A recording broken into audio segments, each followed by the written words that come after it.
हो गया और वो आकाश में उड़ गया। आज का जो नौजवान है ये साइंसवादी है, ये हमारी भौतिकवादी और जो हमारी धार्मिक आध्यात्मिकवाद को नहीं मानेगा। इसको तुम साइंस के द्वारा अध्यात्मवाद को मनवाएगा तो मानेगा। जैसे मैं सूर्य को जल दे करके मैं हर बीमारी का इलाज कर देता हूँ। बताओ कैसे? कैसे बाबा? सूर्य उदय हो रहा है, ये जैसे सूर्य मान लो इसको जी, और मैं यहाँ खड़ा हूँ तो हम दोनों एक ही डिग्री पर हैं जी, सीधा। इसकी जो किरण आ रही है वो सीधी आएगी। जी, मैंने स्नान किया, जी, मेरा बदन गीला है जी, और मैंने तांबे के लोटे में जल भरा तो तांबा कॉपर है, कॉपर में जब जल भर दिया तो कॉपर वाटर हो गया। राइट। और मैं अपने सिर के ऊपर से गिराया जी, और सूर्य का प्रकाश उसमें विटामिन डी रेडियम को लेकर टकराया जी, तो क्या बनेगा? रेनबो बनेगा, इंद्रधनुष बनेगा, 7 कलर बनेंगे। जो हमारे 7 कहते सूर्य के 7 घोड़े हैं। अब उसमें जो हरा रंग है क्लोरोफिल का है, जो पत्तियों में पाई जाती है, विटामिन डी और रेडियम से लैस है। वो मेरे मस्तक पे, मेरी आंख पे, मेरे कंठ पे, मेरे हृदय पे, मेरे फेफड़े पे, मेरे लीवर पे, मेरे पित्त पे, मेरे आमाशय पे, मेरे गुर्दों पे जब वो गिरेगा क्या करेगा? ऐसे 6 रंग कलर और बचे हैं, बैंगनी है, ऑरेंज है, नीला है। तो ये क्या करेंगे? किस चीज के प्रतीक है? जब हरा रंग क्लोरोफिल का है और डॉक्टर कहता हरी पत्तियां खाओ, सब्जियां खाओ, उसमें आपको आयरन मिलेगा। तो अब वो जो विटामिन डी से जो हरा रंग पैदा हुआ है सूर्य की किरण से कॉपर वाटर में, वो क्या करेगा? कोई वैज्ञानिक बताए तो सही मुझे। एक अमेरिका का चेला है, एक रूस का है, वो मेरे भक्त बने हुए हैं। हरिद्वार में क्या वो कोई जल दे रहा होगा सूर्य को, वो भी अपने ऐसे से फेंक रहा है, मैं बैठा देख रहा हूँ ये क्या कर रहा है। मैंने उसको बुलाया तो मैंने यही फार्मूला उसको समझाया। वो मेरा शिष्य बनेगा, बोला ओ ये तो साइंस। मस्तिष्क पर तिलक क्यों लगाते हो इस जगह पर? पहले लगता है पीला, फिर लगता है लाल, फिर लगता है सफेद। 3 कलर क्यों लगते हैं? काला क्यों नहीं लगता? चौराहे पे 3 बत्तियां हैं, जी देखा होगा। जी। लाल क्यों है? फॉर डेंजर स्टॉप, खतरा है। या डेंजर, खड़े हो जाओ, खतरा है। जी। पीला देखो, चलना नहीं है। हाँ, देखो, रेडी रहो, देखो। और सफेद सफेद, सफेद तो हाँ, चावल लगा रखे ना मैंने सफेद। हाँ, वहाँ हरा है, वहाँ हरा है, रेडी टू गो। हरा गो है, नहीं सफेद।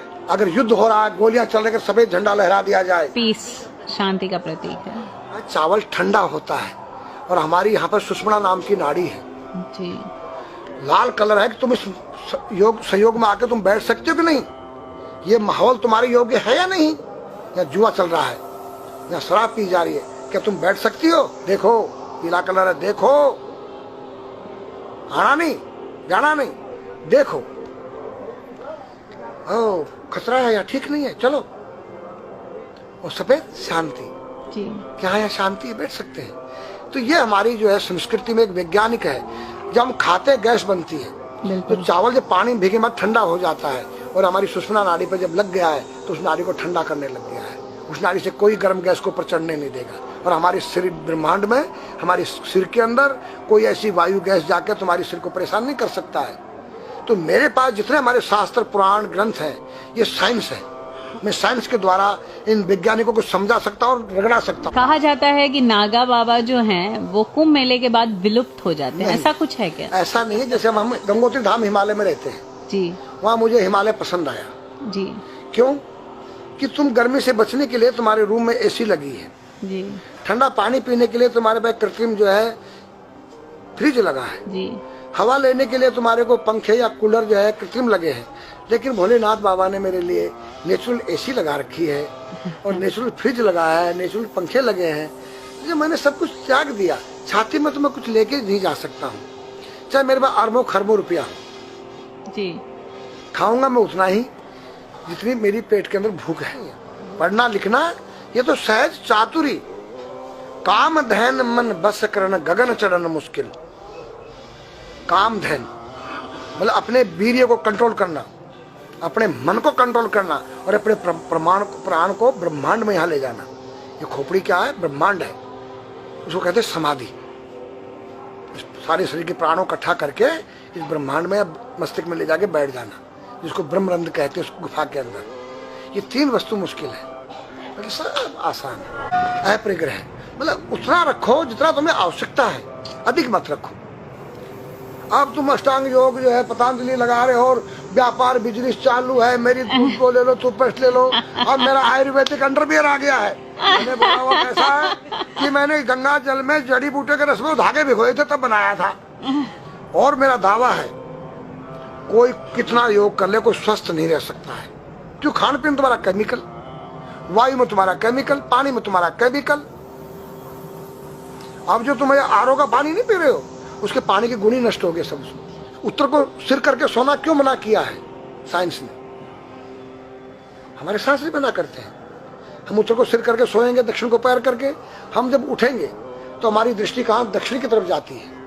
दक्षिण में यम का वास होता है। और जब दक्षिण को सिर करके सोएंगे तो हमारा मुंह उत्तर को जाएगा। उत्तर हिमालय है, भगवान शिव का कैलाश है।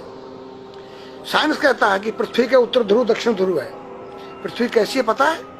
तेरा सिर, सेम तेरा चेहरा 23.5 डिग्री के अंश पर है। ये थोड़ी सी चुटिया नाप लेना अपनी प्रकार लेकर के। तुम भी नाप लेना, तुम भी नाप लेना, मैं भी नाप लूँ चाहे। ये थोड़ी सी चुटिया 90 पर नहीं है, ऐसे तिरछी झुकी हुई है। ये चुटिया ये थोड़ी है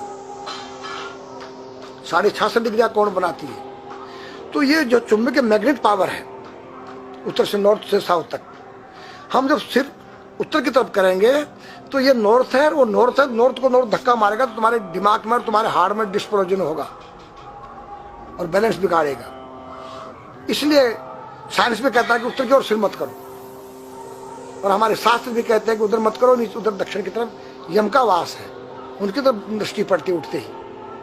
मतलब एक कहने का फर्क है, एक चीज एक ही है। आज हमारे पास योग की विद्या थी वो गायब हो चुकी है। अब तो जो थोड़ा सा कोई एक चूहा था वो दुकान में गया, उसको एक हल्दी कंकर मिल गया, बोला हम पंसारी हो गया है। हल्दी मिल जाने से पंसारी बन गया।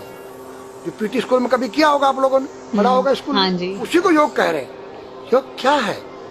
भगवान कृष्ण के पास था, उज्जैन गए थे संदीपनी ऋषि के पास सीखने के लिए। एक ही समय में 16,808 रानियों के साथ बात कर रहे हैं, अलग अलग रूप में। योग से अनेक रूप बन सकते हैं। योग हनुमान जी के पास था। जब लंका में घुसे हैं तो मच्छर का रूप बनाया उन्होंने, मत्स्य के समान रूप धर कपि, मच्छर के समान। जब सीता के पास गए छोटे से बनकर तो पूछा क्या तेरे जैसे ही है सब? कि हाँ। फिर तो श्रीलंका पे विजय पाना असंभव है। तो हनुमान ने पहाड़ का जैसा रूप दिखाया, हिमालय जैसा। सर्जविन करना, अपने प्राण को निकाल के मुर्दे में डाल देना, उसको प्रकाया प्रवेश कहते हैं। जो आज है ही नहीं, लुप्त हो गई। जो जानता उसने किसी को बताता नहीं।